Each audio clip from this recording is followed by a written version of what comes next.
Good morning, everyone. Jeanette Biro here, and welcome to your Wednesday Wisdom with Spirit. Every Wednesday, I get the opportunity to tune into Spirit through either mediumship or channeling and see what the message is. So today is not a day where I use cards or runes or anything like that.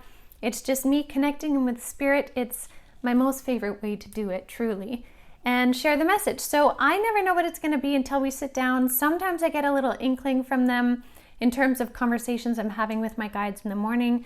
But today, I don't know what it is. So we're just gonna kind of tune in here and see. So I will be quiet for a minute, close my eyes, tune in to see who's here. If it's mediumship, then my eyes will open right away and I will just be the interpreter. That's really what happens in mediumship. I can see, hear, or feel the information and then share it with you. If it is channeling, then my eyes will stay closed and I do just kind of basically a tighter merge energetically with Spirit, and they speak more through me. Now, nothing odd will happen in that. The cadence of my voice might change a little bit, but it's still my voice.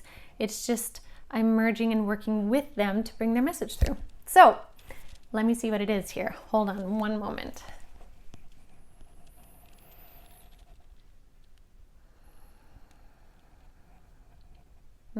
Okay, that makes sense. So this is coming from my whole council, and this is going to be mediumship, but instantly when I tuned in, I found myself sitting at this kind of council table. It's almost like we have this sort of round circle table where I connect with my council. They're all present, and I'm surprised what they wanted to talk about, but it actually makes sense. Oh, sorry, they're saying one more thing. Yeah. Okay. Our awakening to multiple types of galactic beings, if you will. Okay, that's fair. So they're saying now's a really important time to open our minds or expand our awareness into the concept or the idea of many different races, galactic races. Now, if you think about it in our galaxy, there are so many inhabitable planets within our galaxy, and those inhabitable planets aren't simply vacant. There is life everywhere, and being that we're moving into this kind of galactic level of consciousness, of connection with Spirit, we also need to open our minds to more awareness, open-mindedness to different types of beings, meaning different sizes, different shapes, different visual references, different methods of communication, different environmental stasis, they're saying. And what I mean by that is, like, in some cases, there are some beings on some planets that are water planets. And so their ability to communicate in a denser reality, say in 3D, would be in a very different environment, right? Which is maybe where some mermaid lore comes in, or beings that are in the water. Again, Spirit is saying now is a great time to start exploring ideas, and they're very smart in how they're bringing this up. They're saying, for those of you that are feeling a little hesitant to this idea, that feel you need to be warmed up to it a little bit, completely fair. They said explore the concept of myths and fairy tales, because myths and fairy tales are often rooted in an aspect of truth. And then the story is changed a little bit, but there's a rooting within an aspect of truth. And oftentimes those are things that are unexplainable in our realm of what we think is real and what isn't.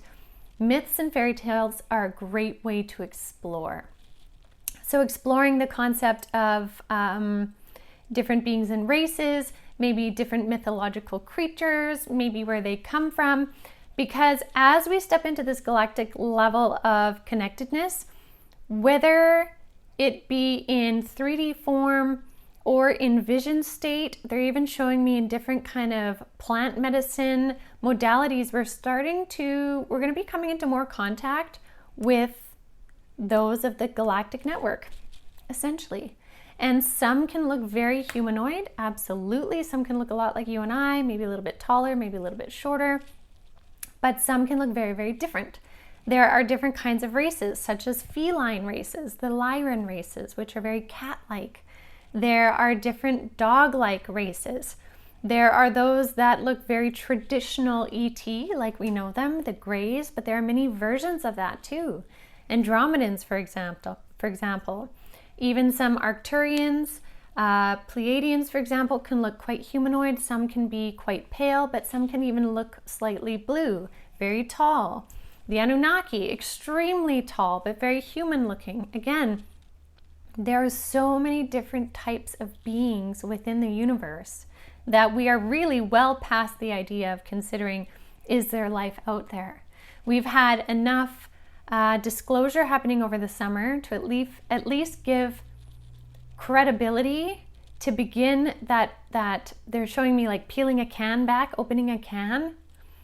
And instead of like a can of worms, it's like opening a can into reality, opening a new door into the next reality where we realize we are part of a galactic network. So that being said, they're very much guiding us to open up, because this makes sense. As we are opening up to that wider open-mindedness, that recognition of different kinds of existence, even stuff that pushes the boundaries. And I do want to say, like, when I first found out about Pleiadians years and years and years ago, I remember it was too much for me. I was like, no, thanks. Now this is where mediums just go crazy, because now I'm talking about aliens. Spirit was like, don't worry, just put it to rest for a little bit and it'll come back when you're ready. Sure enough, 2 years later, that information started to come back and I was ready for it because I had the foundational knowledge for it, right?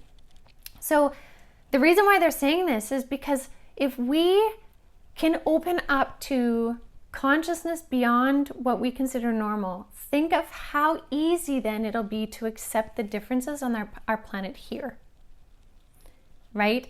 If we look at humanity then as a whole and think, okay, this makes a little more sense to me, we have so much more space for compassion within our own realm of consciousness and reality. So if you're willing to look outside what then is right here, you might find you have more compassion, more understanding, more care. And that doesn't mean you have to like and embrace everything, because again, you get to set boundaries where you want. And those same boundaries you set with certain people in your life, you also get to set with anything that you would come across in the galaxy. You can set boundaries there too. Your sovereign right as a being is to have boundaries where you need. Right? But our ability to open up to what's above allows us also to further open to what's below, or where we are here, meaning a balance, meaning this opening of consciousness. And so they're saying the reason why they're saying this is because more and more of you will be opening up to dream state, where you feel there's a connection or a visual cue or something to something that is like off planet. Again, many spirit guides can be those that are off planet.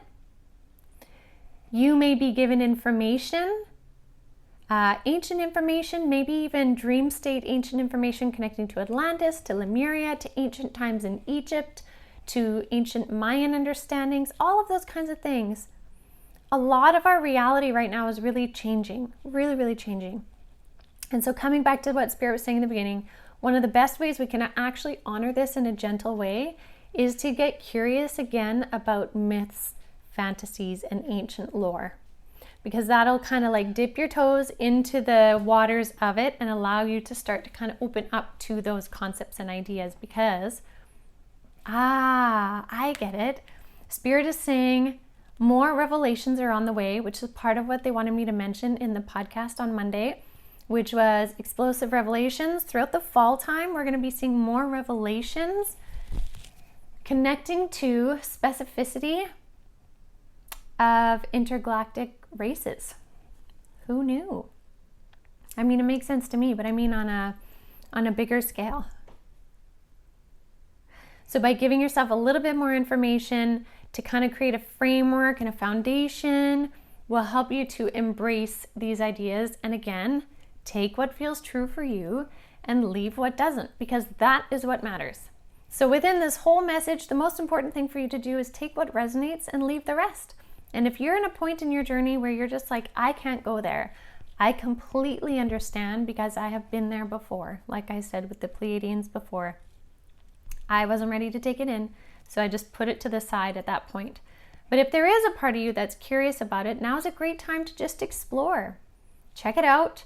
Do some Googling, do a little bit of researching, tap into the energy, feel the resonance of truth, because not everything you find out there is going to be fact, but your truth will help you. Your truth will help you resonate with what is valid for you.